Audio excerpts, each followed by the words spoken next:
Look what's just come on the radio. Recognise this tune, don't we, Jake? Where's it from? What? This tune? Birmingham. I recognise it from Birmingham, yeah. In Paris tracks. I don't hear that on the radio very often. So last week going to Kings Lynn, I said on my blog I'd got two motorbikes at the side of the coach and one on the other side of the coach. They both raced, all three of them raced away from me, and 30 seconds later one of them was on the floor and the road was closed. We got there a minute after the accident and then turned around, managed to turn the coach around because it was wide enough road, and then they shut the road, and we all went through Eye Village. And Kim's rung me on Wednesday and said he's been past the same accident scene and there were flowers on the side of the road. So how sad was that? It's pretty self-explanatory what happened if there's flowers there. So poor lad, God bless. This is one of my fishing friends. He's one of my fishing friends. Tell me where your mum and dad met. My mum and dad met at Brandon Speedway. How good's that? What do they call you? My name's Brandon. He's a friend of mine that's been fishing here for years. Yeah. I do a blog. I just said I'll do a blog every week. And because you're Brandon, I thought everyone involved with stock cars is That's it, yeah. loves Brandon. That's it. We can hear the stock cars from where we live all the time. But when obviously when they were racing there and stuff, we used to watch the Speedway and stuff there all the time.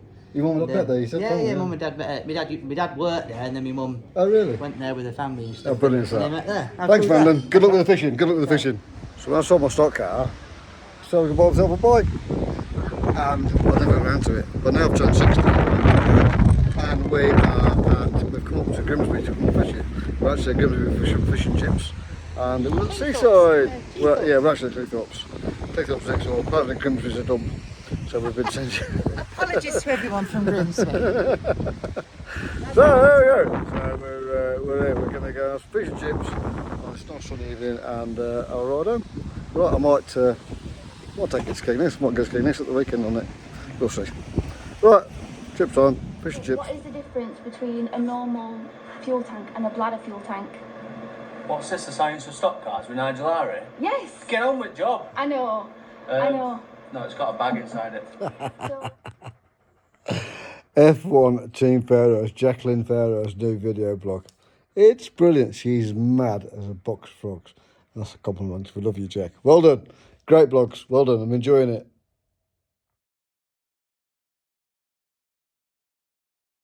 Here's $1 million question for you. How much is a stock car? Well, that one there, we bought that as a chassis, just a bare chassis, off eBay. Stuart Smith car. Stuart was putting these cars on eBay to try and market them, advertise them, and it tempted us into buying one. And it was £6,500. I think it's £7,500 now. That was 4 years ago we bought this car. But then we put our axles in it, our engine, gearbox, bell housing, radiator, MSD box, everything. It was just complete bare chassis. Hadn't even got any nerf rails on it or bumpers on it, completely bare. So that give it, and it was made to measure because Jake's so tall, so it's got a bigger cab on it. So Stuart made this for us. It's been a fantastic, or it is a fantastic car. So yeah, really, really pleased with this car. I love it. A new car can be anything from that, from £6,500 for a complete bare chassis with no nerfs or nothing, up to 50 grand. So that's the kind of price, and that's without an engine. I'm talking without an engine. With an engine and with VAT, you can be looking at 75 grand. It's just, there is no actual price on a stock car. That one there's on the market now. That's the world champion car. That's Grant's the car. Won the world final this year. It's a V8 Chevrolet, that one is. Sorry, not a V8, V8 Rover. That's on the market at £12,000. So that's a second-hand V8. And that car there, well, I bought that car off Andy Smith. It's a rolling chassis. I'd give him 15 grand for the rolling chassis, no engine and gearbox. That's what he wanted, and that's what I thought it was worth. And we shook hands, and I bought it. How much would that be new? I mean, that was with axles, rolling, wheels, spare wheels, seat, transponder, MSD box, everything was on it except the engine and gearbox. So if you get an engine builder now and say, how much do you want for a stock car? You get Frankie or Lee or Matt or Gilbank or Ryan, and ask them how much a car is. They're going to say, what are you supplying?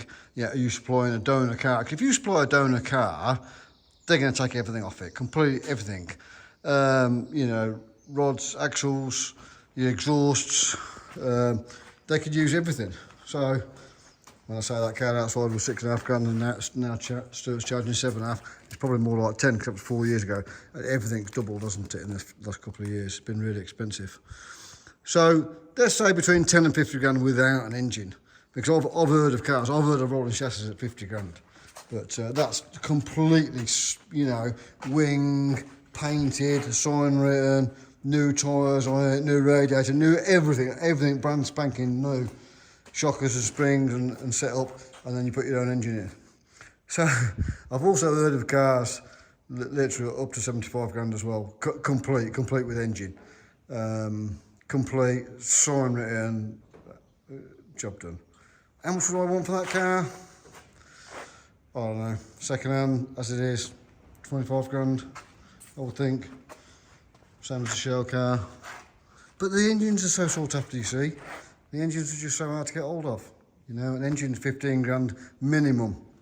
An engine in between 15 and 30 grand for an engine, give you a ballpark figure. So a dearer engine just gives you more reliability. It's better parts, better quality steel, better reliability with a better dearer engine.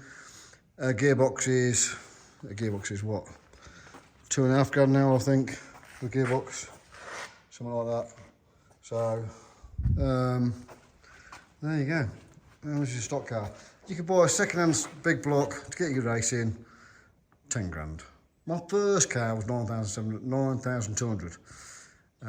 But there you go. Just a basic car to get you racing could cost you 10 grand. A good car is going to cost you 20. A really good car is going to cost you 30. There's your ballpark figures. Of course, Tom's the other builder I didn't mention.